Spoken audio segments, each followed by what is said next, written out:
कई लोगों का मत होता है, बोले महाराज जब तक माता पिता हो तब तक गुरु नहीं करना चाहिए। नहीं, गुरु तक तो अलग का विषय है। माता तो प्रथमा गुरु, माता प्रथम गुरु होती है। पर बालक जैसे ही प्रौढ़ावस्था में प्रवेश करता है, युवा अवस्था में प्रवेश करता है, बालक को गुरु करना चाहिए, क्योंकि यही वो अवसर है जिस समय राह भटकने का भय अधिक होता है। बिल्कुल गुरु करना चाहिए। किसी भी शास्त्र में ये नहीं लिखा है कि यदि बाल माता पिता हो तो गुरु नहीं करना चाहिए। जब तक गुरु न मिले तब तक माता पिता को गुरु मानना चाहिए, ऐसा लिखा। गुरु न मिले, न मिले का मतलब पानी पिए छान के और गुरु करें जान के। गुरु तब करिए जब पूर्णतया जान लीजिए, और पानी तब पीजिए जब पहले पूर्णतया छान लीजिए। ऐसे नहीं, क्योंकि आजकल तो बाजार की स्थितियां बड़ा खराब है।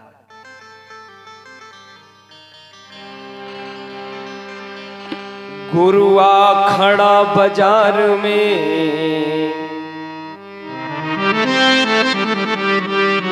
चेला कंठी लियो, स्वर्ग जाओ चाहे नरक पर हमें दक्षिणा दे। गली गली गुरुजी घूम रहे, गली गली। स्वर्ग जाओ चाहे नरक पर हमें दक्षिणा दो, तुम स्वर्ग जाओ चाहे नरक। ऐसे नहीं, गुरु जान के करना चाहिए। एक चेला से कहा भैया तुम्हारे गुरुजी खत्म हो गए, गोलोकवासी हो गए, गुरुजी मर गए। नाचने लगा। चेला बोला भली भई जो मर गए,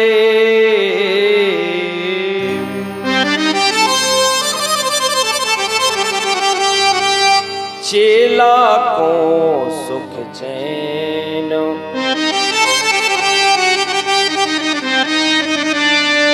हर साले आ जात थे, कुर्ता धोती लेन। बोले भली भाई जो मर गए, चेला को सुख चैन, अब हमें बड़ा आराम है। हर साले आ जाते कुर्ता धोती लेन। बैसाखी पूनों को जो होता था गुरु पूर्णिमा, बोले लाओ बेटा हमारी दक्षिणा हमें दियो।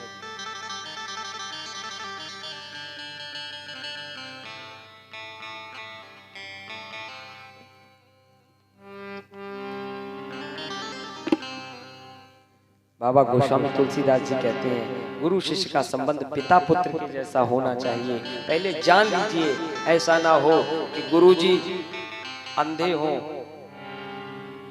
और चेला बहरा हो तो बस हो गया काम। गुरुजी देख नहीं पाते, चेला सुन नहीं पाता। भाव ये, गुरु जब भी करें तो जानकारी कर लें गुरु के ज्ञान चक्षु हैं कि नहीं। और शिष्य जब भी करें, शिष्य जब भी बने तो पहले अपनी तरफ भी झांक लें कि हमारे अंदर भगवान की कथा को सुनने का गुण है कि नहीं। गोस्वामी तुलसीदास जी लिखते हैं,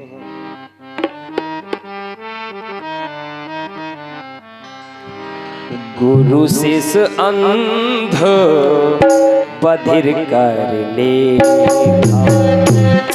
शिष अंध बधिर कर देखा,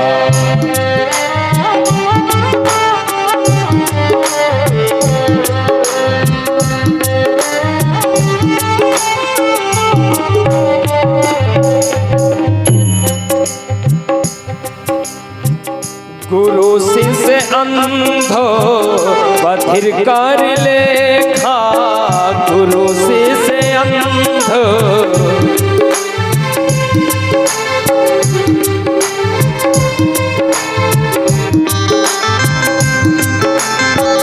गुरु शिष्य अंधो बधिर कर लेखा। और एक नहीं सुनही, एक नहीं देखा, एक नहीं सुनही, एक नहीं देखा।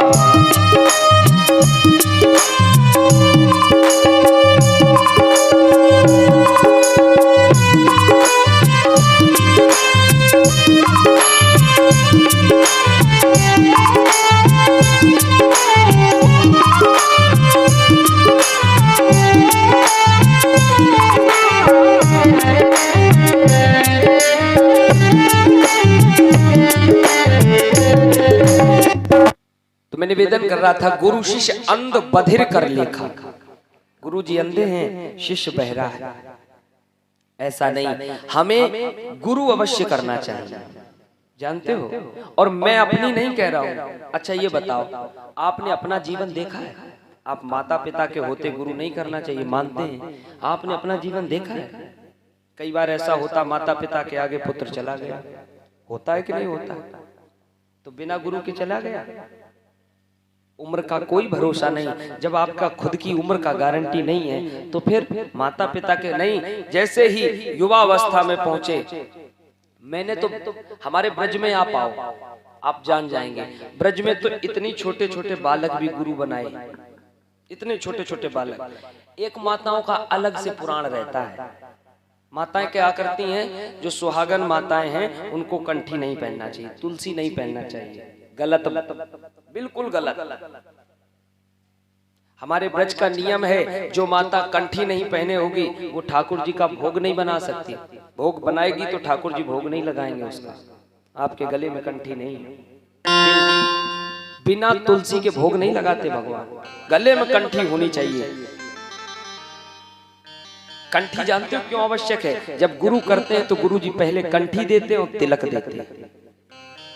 तिलक यानी हमारे मस्तक पर जब तिलक शोभायमान रहता है, तिलक प्रतीक है, ऐसे समझ लो सीधी भाषा में। तिलक माने होलोग्राम, जैसे किसी कंपनी का होलोग्राम होता है तो तिलक माने होलोग्राम। जैसे यदि हमारे मस्तक पर तिलक लगा है और हमारी मृत्यु हो गई और मस्तक पर तिलक है, गले में कंठी है, भगवान बिना तुलसी के कोई भोग लेते नहीं है, और मस्तक पर तिलक है और गले में कंठी, मृत्यु हो गई। ध्यान से सुनना। अब मृत्यु जब हुई, यम के दूत लेने आए। यम के दूतों ने देखा माथे पर टैग तो किसी दूसरी कंपनी का लगा है, ये हमारे कुल का, हमारे लोक का व्यक्ति नहीं है, क्योंकि यमलोक में तो वही जाते हैं जिन्हें गुरु और भगवान से कोई मतलब ना हो। तो इनके माथे पर तिलक है, गले में कंठी है, इन्हें हम नहीं ले जाएंगे। भगवान जब ऊपर से देखते हैं कि भाई ये तो हमारी कंपनी के हैं, तो तुरंत भगवान अपने पार्षद भेजते हैं और पार्षद भगवान तक लेके जाते हैं। तो भगवान पूछते हैं कि तुलसी लगी थी? हाँ सरकार, तुलसी गले में पहने हुए थे। बोले तो हम स्वीकार कर रहे हैं, अगर तुलसी ना होती तो स्वीकार नहीं करते। इसलिए माथे पर देखिए, आप कभी भी मुसलमान को देखिए, मुस्लिम को देखिए, मस्जिद में जाएगा नमाज अदा करने के लिए, तो नमाज अदा करने के लिए जाएगा तो सर पर टोपी लगा के जाएगा। जब भी मुस्लिम जाएगा, कोई एक ऐसा नहीं होगा जो बिना टोपी की नमाज अदा करे। और एक हम लोग हैं, कितने लोग ऐसे हैं पुरुष वर्ग में जिनके सिर में शिखा है, चोटी है, चोटी नहीं रखते हम लोग। बोले ये तो पंडितों का काम है। नहीं, समस्त हिंदुओं का धर्म है शिखा होना। शिखा, तिलक केवल ब्राह्मणों को नहीं, सबको धारण करना चाहिए। बिना तिलक, और हम लोग जब तिलक करवाते हैं किसी से, कोई हमारे तिलक करता है तो हमें ऐसे हाथ लगाना पड़ता है, या कोई ऐसे रख लेता है हाथ, इसीलिए कि हमारे शिखा नहीं। जिसको शिखा होती है उसको हाथ रखने की आवश्यकता नहीं होती, जिसको शिखा नहीं होती है उसको हाथ पर रखना पड़ता है। शिखा हमारा ऊर्जा मंडल होती है। इसलिए हर व्यक्ति सुबह तिलक लगाइए, तिलक लगाइए, शिखा रखिए, बच्चों को शिखा रखिए, चोटी बनाइए बच्चों की। शिखा ही धरोहर है। गुरु, तो गुरु हर जीव को गुरु करना चाहिए, छोटा हो बड़ा हो। देखिए वो स्वामी तुलसीदास जी कहते हैं, गुरु बिनु भावो निधि तरे न कोई,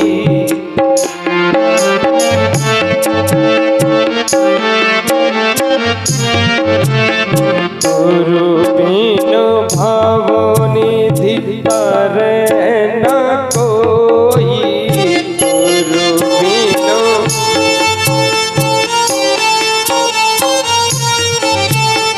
गुरु बिनु भावो निधि तरे न कोई, गुरु बिनु भावो।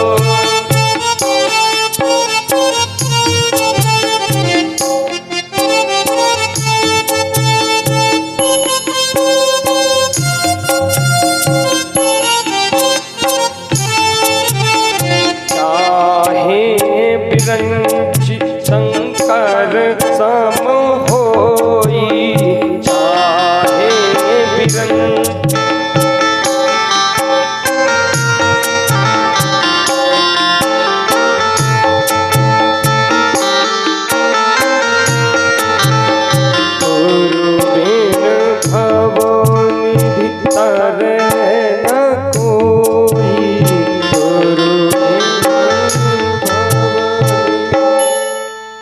गुरु बिन भवनिधि तरे न कोई, चाहे बिरंची ब्रह्मा जी शंकर सम होई।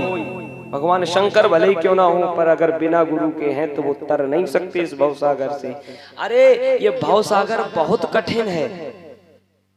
बिना नाव के हम लोग नदी पार नहीं कर सकते हैं, नदी पार नहीं कर सकते हैं। तो इसीलिए बिना गुरु के ये भवसागर कैसे पार कर सकते हैं। ये तो सागर है, इसमें तो लहरें उठती रहती हैं। हमें गुरु करना चाहिए, गुरु की ऐसे तलाश करनी चाहिए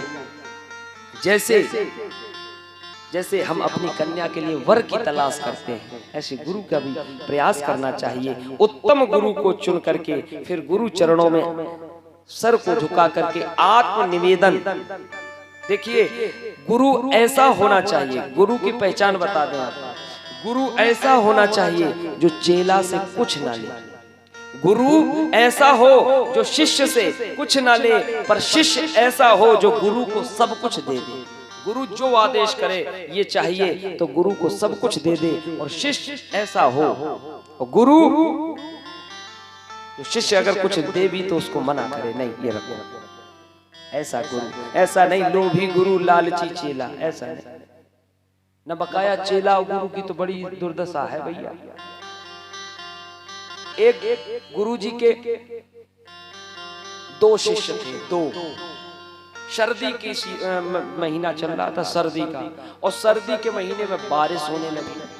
और उस बारिश में गुरुजी अंदर बैठे थे। गुरुजी ने चेला से कहा, दो चेला छोटे छोटे, गुरुजी ने चेले से कहा, शिष्य से कहा, बेटा जाओ बाहर गाय बंधी है, वो भीग रही है, उसको जा करके छाया में बांध दो। अब शिष्य ने मन में सोचा, ये कह रहे छाया में बांध दो, ये तो खुद रजाई में बैठे, सर्दी का महीना है, हम गाय बांधे जाके पूरे हम सर्दा जाएंगे, सर्दी लग जाए, हम फिर रजाई में आएंगे, जाने का जुकाम हो जाए तो अस्पताल के चक्कर काटो। तो शिष्य तुरंत क्या बोला, बोले गुरुजी हमने सुना है गाय के अंदर 33 कोटि देवी देवता होते हैं। बोले हाँ ऐसा ही है। अच्छा, जब 33 कोटि देवता होते हैं तो उन देवताओं के समेत मैं गाय को बंधन मुक्त कैसे कर सकता हूँ? गुरुजी ये तो आप जैसे महापुरुष ही कर सकते, आप ही कर। गुरुजी बोले चेला ने दिमाग लगा लिया, कोई बात नहीं। गुरुजी ने बांध दी। थोड़ी देर बाद गुरुजी ने कहा, बेटा बाहर जाके देख लो बारिश बंद हो गई कि अभी चल रही है।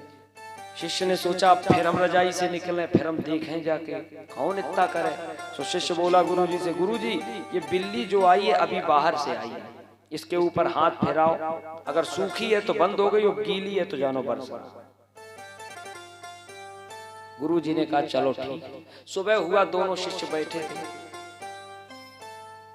अच्छा, रात्रि में गुरुजी बोले, बेटा ये बल्ब आंखों पर पड़ रहा है, थोड़ा इसको बंद कर दे। चेले ने कहा, गुरुजी आपने रामचरितमानस नहीं पढ़ी? उसमें लिखा है मूंदिए नैन कतों कछु नाहि, आंख बंद करो फिर कहां बल्ब कहां कुटिया। सुबह हुआ, गुरुजी बैठे, एक तखत पर बैठ गए, शिष्य नीचे बैठे थे पूजन करने के लिए।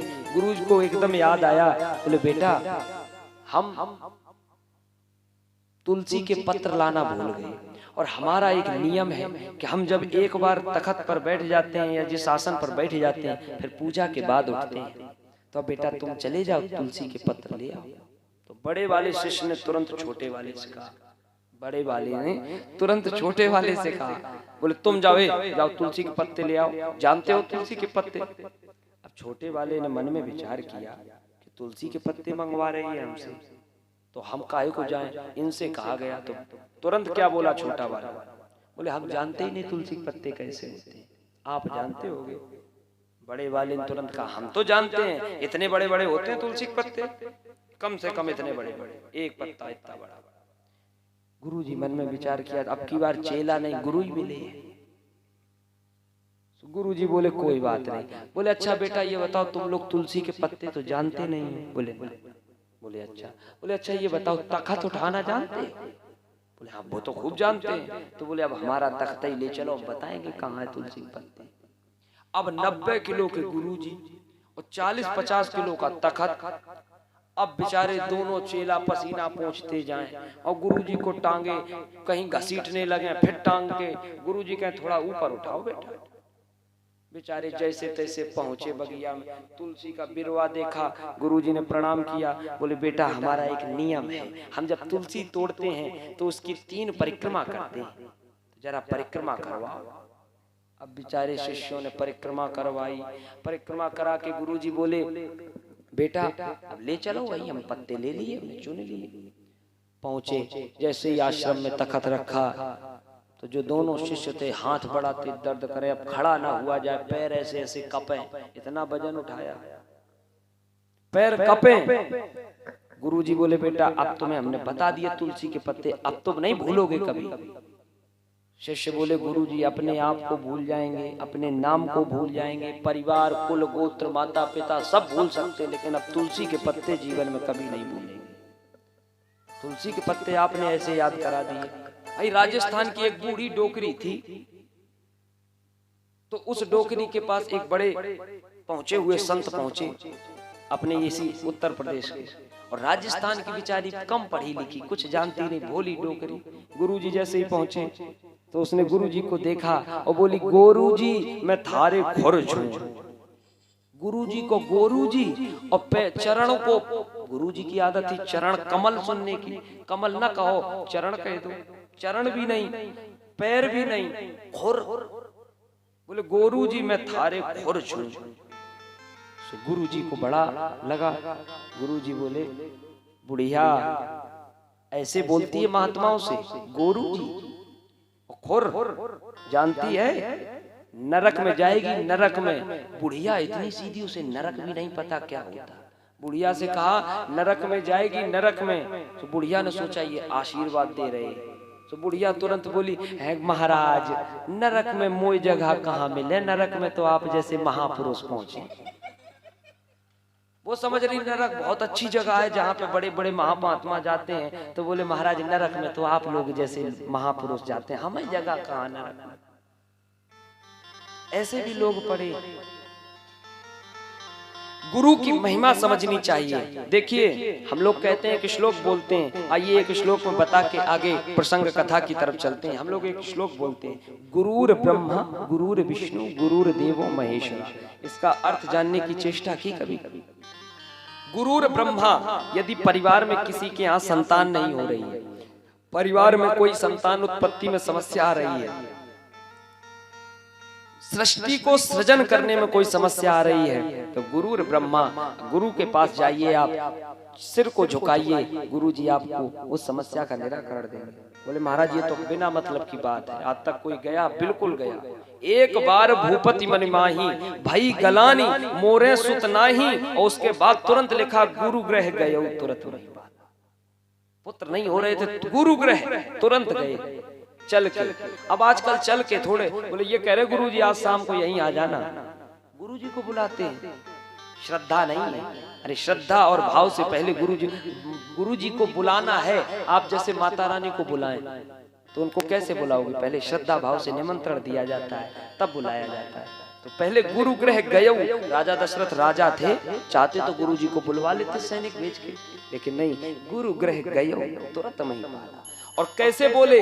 चरण लागी, चरणों में सिर को रख दिया। बोले महाराज, तो अगर शिष्य परिवार में संतानोत्पत्ति में कोई बाधा आती है, तो यदि गुरु भजनानंदी है, गुरु वैष्णव है, गुरु संप्रदायाचार्य है, संप्रदाय से जुड़ा हुआ है, तो उस गुरु के तप के बल से शिष्य के परिवार में कोई समस्या नहीं होगी,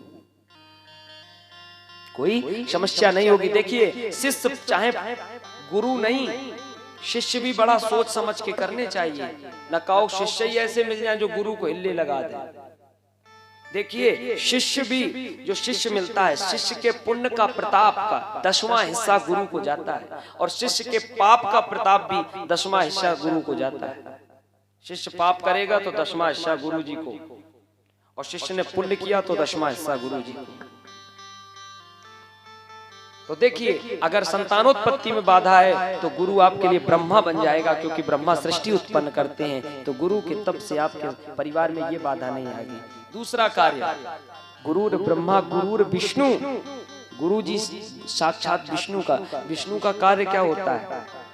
भोजन कराना, पालन करना, किसी चीज की कमी आए तो उसकी आवश्यकता पूरी करना, धन की कमी है तो धन पूरा करना, या जो भी व्यवस्थाओं में कमी है उनको पूर्ण करना विष्णु जी का कार्य है। तो यदि आपके परिवार में ये समस्या आती है, गुरु भजनानंदी है, गुरु सत्संगी है, वैष्णव है, संप्रदाय से जुड़ा है, तो आपके घर में अपने तप के बल से इन समस्याओं का भी निराकरण कर दे। गुरुर देवो महेश्वरा, भगवान शंकर का काम क्या है? महाकाल कहे जाते हैं। इनका कार्य है, ये मृत्यु के देवता हैं। अर्थात यदि शिष्य परिवार पर कोई शत्रु है जो शिष्य परिवार को परेशान कर रहा है, बोले महाराज चाल करवा दिया, उन्होंने टोटका करवा दिया, ये करा दिया, परेशान हैं आप, यदि गुरु भजनानंदी है, आप गुरु की शरण में गए, बस गुरु के प्रताप से ही सब खत्म हो जाता है। भगवान तो स्वयं कहते, गुरु गोविंद दोऊ खड़े, काके लागो पाए, तो बलिहारी गुरु आपको गोविंद दियो। भगवान ने भी कहा पहले गुरु को प्रणाम करो। अरे भगवान ये हैं, ये बताने वाले गुरु ही हैं, गुरु ही हैं जो ये बताते हैं कि ये भगवान है। भगवान की पहचान जो करा दे वो गुरु। गु माने अंधकार और रू माने प्रकाश, जो अंधकार से प्रकाश की तरफ ले जाए वो गुरु। इसलिए प्रत्येक जीव को चाहिए गुरु करो, और गुरु करने के बाद फिर नाम जप करना चाहिए। ये गुरु महिमा है, क्योंकि जानते हो आप इस समय अकेले हैं। आप सोच रहे हो हमारा परिवार है, माता पिता, ना, आप अकेले हैं। कोई हम सफर नहीं है मगर हम सफर में, कोई हम सफर नहीं है मगर हम सफर में हैं। बतलाएं क्या ठिकाना अभी रह गुजर में। अभी तो कोई ठिकाना नहीं कि हम कहाँ पहुंच जाएं, कहाँ के रहने वाले हैं, क्या पहुंच जाएं।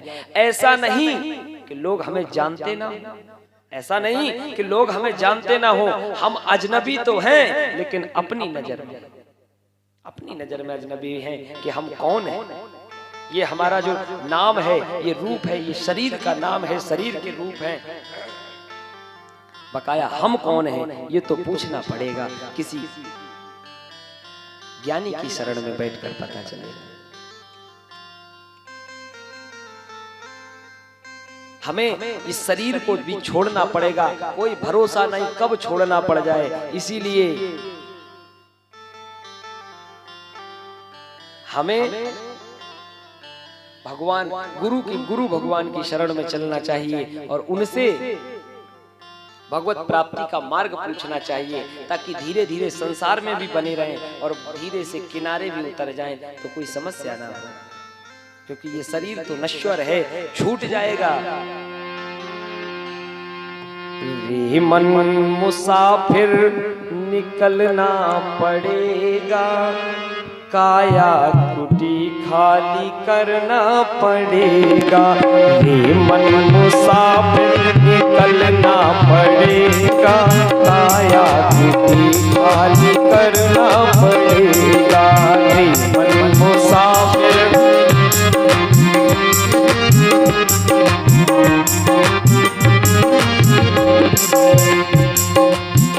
मन मुसाफिर निकलना पड़ेगा, काया कुटी खाली करना पड़ेगा। मन मुसाफिर निकलना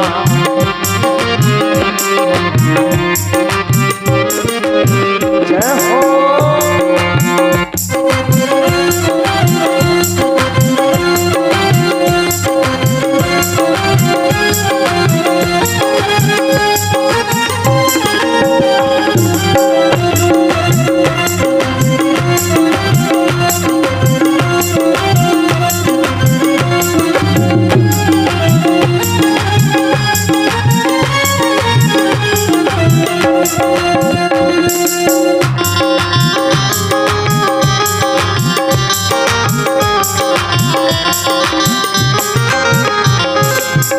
और जानते हो, चमड़े के कमरे को तू क्या संभाले, चमड़े के कमरे को, चमड़े के कमरे को तू क्या संभाले, चमड़े के कमरे को। जिस दिन तुझे घर का मालिक निकाले, जिस दिन तुझे घर का, जिस दिन घर का मालिक निकालेगा, फिर जानते हो इसका किराया,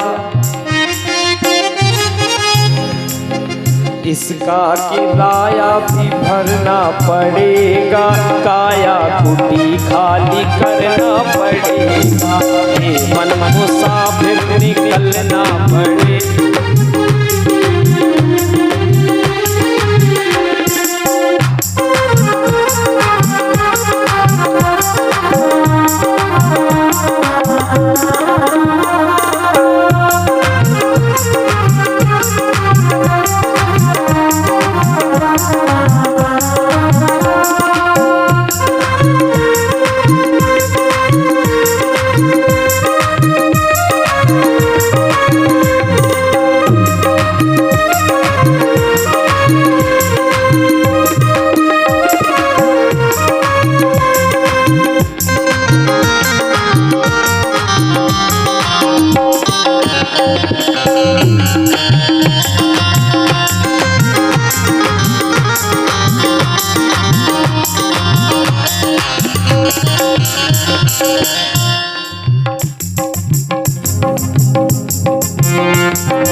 आएगा नोटिस जमानत न होगी, आएगा नोटिस जमानत न होगी,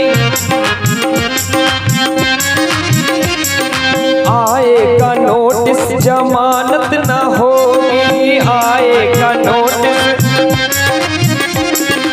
पल्ले में गर कुछ अमानत न होगी, पल्ले में गर कुछ, कौन सी अमानत, भगवान के नाम की। फिर होके कैद तुम्हें चलना पड़ेगा, फिर होके कैद तुम्हें चलना पड़ेगा, काया कुटी खाली करना पड़ेगा, मन मुसाफिर निकलना पड़ेगा, काया कुटी खाली करना पड़ेगा, मन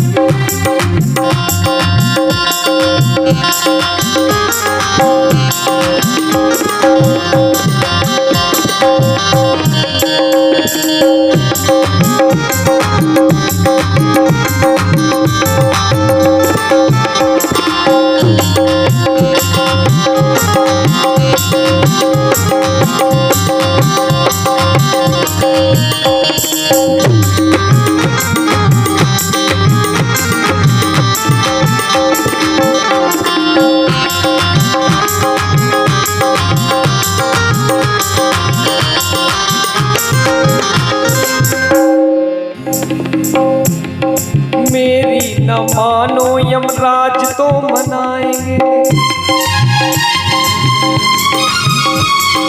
मेरी न मानो यमराज तो मनाएंगे, मेरी न मानो, तेरे कर्म दंड मार मार भुगताएंगे, तेरे कर्म दंड मार, फिर घोर नरक बीच जलना पड़ेगा, घोर नरक बीच जलना पड़ेगा, काया कुटी खाली करना पड़ेगा, रे मन मुसाफिर निकलना पड़ेगा। काया कुटी खाली करना पड़ेगा, काया कुटी खाली करना पड़ेगा, काया कुटी खाली करना पड़ेगा। रे मन मुसाफिर निकलना पड़ेगा, काया कुटी खाली करना पड़ेगा।